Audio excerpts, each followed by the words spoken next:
Well, he won the election, and he's almost sworn in as president, but the fight to stop Donald Trump's agenda rages on. President Obama this week on Capitol Hill rallying Democrats to protect Obamacare from Trump's election promise to repeal it. Some here saying the unprecedented visit and other last-minute roadblocks could delay reforms and our economic rebound. But are they right? Hi, everybody. I'm David Aslan. Welcome to Forbes on Fox. Let's go and focus to find out with Steve Forbes, Rich Karlgaard, Mike Ozanian, Elizabeth McDonald, John Tamny, and Bruce Japsen. So, Steve, it really looks like President Obama is trying to undermine the change Americans voted for, no? That's absolutely right. What he's doing is unprecedented. Going back to John Adams 200 years ago, he did a lot of midnight appointments on judges. But we've never seen a president do what Obama's trying to do. And that's where Trump must not fall into the trap of letting Obama define what he must do after January 20th. On regulations, it can be repealed by executive order, do it. But other regulations, the congressional approve it, let it wait. Move ahead on taxes, move ahead on reforming health care, do the deregulation by executive order, but don't let Obama set your timetable. Well, Bruce, we have a brain room here at Fox News. They're pretty good, and they've gone back and they find that there are no examples of departing modern presidents who've actually advised their party, gone to Capitol Hill, advised their party on legislative moves in the last 2 weeks of his presidency. Well, I don't know if the brain room realizes this, but we might, President Obama might be the last adult that we have in the White House for a few years. But let's put it this way. I want my president, I want the taxpayers to get their money's worth out of their president. And I think with the Affordable Care Act as one example, I mean, this is something that the Republicans want to toss out. They don't have a plan for a replacement. And I think he's shining a little light on all of this that's been accomplished, and if they're going to throw it out. By the way, I just had Rand Paul on Fox Business. He had a very specific plan to replace Obamacare, but we'll get into that later. Rich, you're on the left coast, and there are a bunch of Hollywood celebrities put together a video this week, which kind of sums up the roadblock mentality. Let's play the video. Anything, obstruct. I mean, it looks like President Obama's listening to these folks. Yeah, you know what the Hollywood swells and President Obama have in common is that they're all on record as wanting higher fossil fuel prices. And so it's kind of an irony that the first, the protest from the West Coast results in banning offshore drilling in the Atlantic Ocean. But, I think the environmental groups want their say, and that's what worries me most. Yeah, well, and EMAC, there are costs to this, as Rich was indicating. The midnight regulations, just the regulations done after the election, supposedly cost $44 billion to Americans. I don't know how adult that is to do things like that when you're snorkeling and playing golf in Hawaii and fulfilling your first tourist bucket list, wish list, which is what he's been doing. Nearly $100 million spent on President Obama winging around the world. That's not adult to do that. And here's what's going on. I mean, right now we have 9 out of 10 jobs created since 2005 or so are part-time or contract jobs. That's according to Harvard or Princeton. Those rules, and by the way, if rules were the way to go, we would already be in the promised land, as somebody once said. That's taken out of the U.S. economy. It's taken out of the people who could create jobs, and boy, is it really hurting economic growth. Mike, there's also foreign policy, and of course there was that UN vote, which the United States may actually have been a part of putting together. At the very least, they didn't stop it from happening. Really tore down Israel in the eyes of the United Nations. Anyway, Paul Ryan, House Speaker Paul Ryan, was very upset this week about it. Let's take a listen to him. I am stunned. I am stunned at what happened last month. This government, our government, abandoned our ally Israel when she needed us the most. Mike, that is a big foreign policy roadblock. Well, President Obama, in my view, David, has been acting recently as like a contemptuous child. He's still upset with the Prime Minister of Israel for when he came and spoke. We've got a child theme going on in this show. Go ahead. I'm sorry. When he came and spoke before Congress, against giving Iran a pathway to nuclear bombs.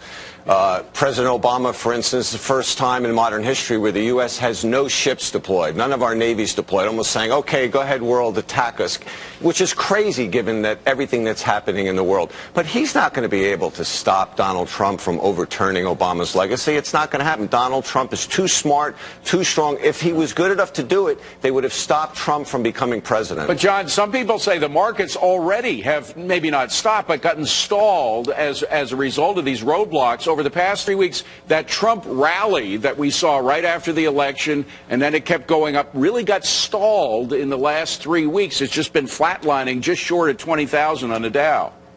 Well, I'm not ready to tie the two together. I think part of this is that the incoming Trump administration's gone a little wobbly on tax cuts and some of the good things that they actually campaigned on. But looking at President Obama more broadly, Republicans should play smart politics here. If he wants to embarrass himself by playing politics on the way out, if he wants to make the Democratic Party wear the disaster that was the Affordable Care Act, let him do this. He's handing them a great opportunity. Well, Steve, what about the Obamacare in particular? Is there anything, is there a poison pill or the opposite of a poison pill where they can keep it in despite the best efforts of Trump and a Republican Congress to get rid of it? No, Congress passed the law, and Congress can repeal or amend the law. That's basic. There's nothing permanent. Maybe Mount Rushmore, but that's about it. And in terms of legislation, even if they don't formally repeal Obamacare, you can certainly get rid of the employer mandate, the individual mandate, the taxes with it, and some of the other odious parts of it. And there are a lot of ideas floating around about how you can replace it and help people who need the real help. Okay. So, Bruce, what's the point? In the case of the Russian cyber attack, I think he's doing Donald a favor in the sense that he's leveling sanctions against Russia. So Trump, these are his buddies, so he doesn't have to do it once he gets in. But Rich, my point is that President Obama is not going to get anywhere ultimately by all these roadblocks. He may be harming the economy, he may be stopping the stock market from the Trump rally, but bottom line, he's not going to stop the actions that Trump wants to take. So why is he doing this?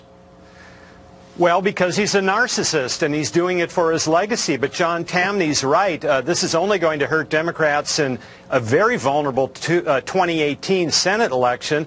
The Democrats, of the 33 seats that will be contested, the Democrats are defending 25 of them, 9 of them in red states. So the Republicans have a chance to get a veto-proof Senate in 2018. Well, I think there may be something else, E-Mac, and you look at where you look at real estate. Most presidents move out of Washington. This president just bought a big house in Washington. I think he wants to stay in D.C. and actually affect changes going forward. He's going out in a blaze of self-glory is what's going on here. I don't think we've seen a president do that, just stick around. And what that does is suppress the new Democrat leadership that could come forward and in a bipartisan way try to make a positive change. That hasn't happened in years. All right. By the way, Mike, the Obamas say it's just because they want their daughters to finish school there. But I think there's something more going on, don't you? Well, he can't stand the fact he made this election a referendum on his presidency. President Obama said that.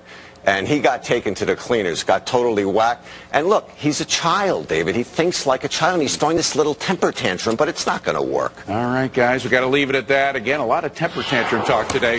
Major tax cuts could get delayed until late summer. Why some here say that's way too late to get our economy booming again. We debate it coming next.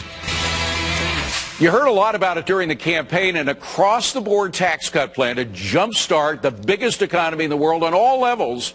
But now, word that the Trump tax plan could be delayed until at least August. And, Rich, you say these tax cuts should be job number one even before repealing Obamacare. Why?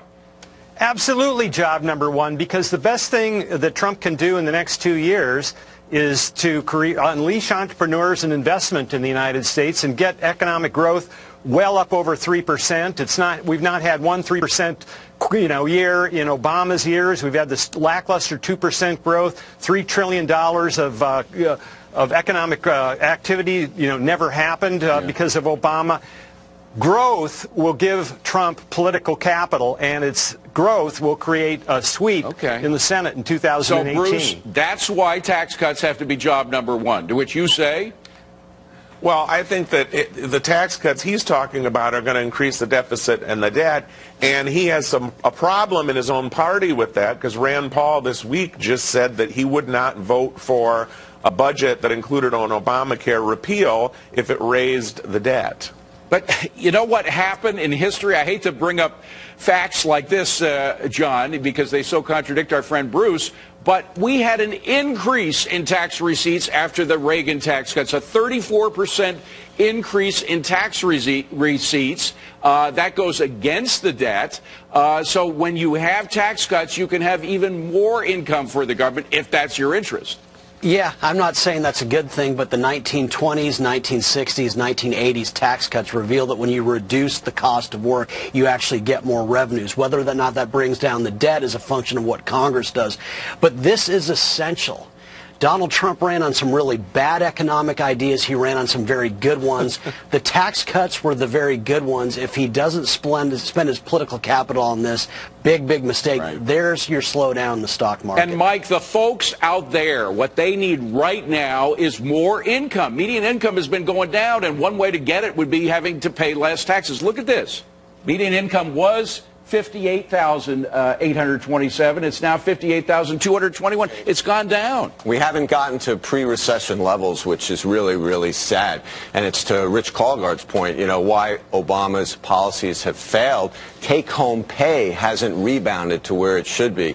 But I would prefer Donald Trump to get the tax cut right than to get it done faster. And by right, I mean big, bold, and incentive-based. I want marginal rates cut down a lot, and I want on personal income, and I want the corporate rate cut to at least 15%. The corporate taxes should be zero anyway, David. They're nothing but a pass-through tax. But, Emac, here's what happened when Ronald Reagan delayed the tax cuts. He delayed them until 1983. Look at that. 82, of course, we're in a recession, negative 1.9% growth. But in 83, the year the tax cuts kicked in, we had 4.6% growth. In 84, 7.3%. And from then on, it was no less than 3.5%. We haven't had more than 3% growth in any year of the Obama administration. Yeah, that's right. Since and that's the worst performance since World War II. You're absolutely right. And the same thing happened under John F. Kennedy. You saw the economic growth pop with tax cuts. What is going on? The government's taking money out of your pockets for itself. And for what? For union workers to work at home. I'm sorry. I'm so upset with that story. But look at the trend line in job growth that just came out, David. 165,000 jobs created in the last month. That's down from the 250K, 240K in 2014. And the wage growth is really bad. Mike is right. It's at Bill Clinton levels, mid-1995 levels. Well, Steve, even some supply-siders, and Steve Moore, one of Trump's economic advisors, is a supply-sider. He believes in the power of lowering tax cuts. He says that maybe you should segment these tax cuts, start with one thing and then go to another. Let's play a soundbite of him on FBN this week. Steve, you and I both love Steve Moore very much. Do you think he's right or wrong on this? They should go for both, David, so you don't open yourself up to political attack, and both will help the economy grow again. They don't have to wait till August. They know what they should do now. Lower marginal tax, lower tax rates across the board, cap deductions, get that corporate rate tax down. Don't wait. If you don't get it done quickly and make it retroactive so people see immediately benefits from having Trump in, you're going to have problems going into 2018. And, Rich, just about everybody in the media wants Trump to fail. They wouldn't say that in public. Oh, of course we want the president. But we know they want Trump to fail. If he doesn't get the economy moving immediately, they're going to say this guy's a failure. Well, that's absolutely right, David, and that's why he has to create momentum early. And the best way to do that is to get economic growth and stock market growth and, revive the animal spirits in the economy. And you do that through tax cuts. Do it now. The Cash It In gang getting ready to roll at the bottom of the hour. Eric, what do you got? Hey, David, Donald Trump pushing lawmakers in both parties to do their job. His message that might prove he's putting the American people ahead of party politics. Plus, haters bashing a fashion company just because it thanked Melania Trump for wearing one of its dresses. One person even comparing her to Hitler's wife. It's the disgraceful story that's hard to believe. See you. And you, 11:30. Okay, we'll be watching. Thank you, Eric. But up here first, a major climatologist leaving her teaching job over what she calls the craziness of money in politics and the lack of actual science. Is that just the tip of the iceberg? That's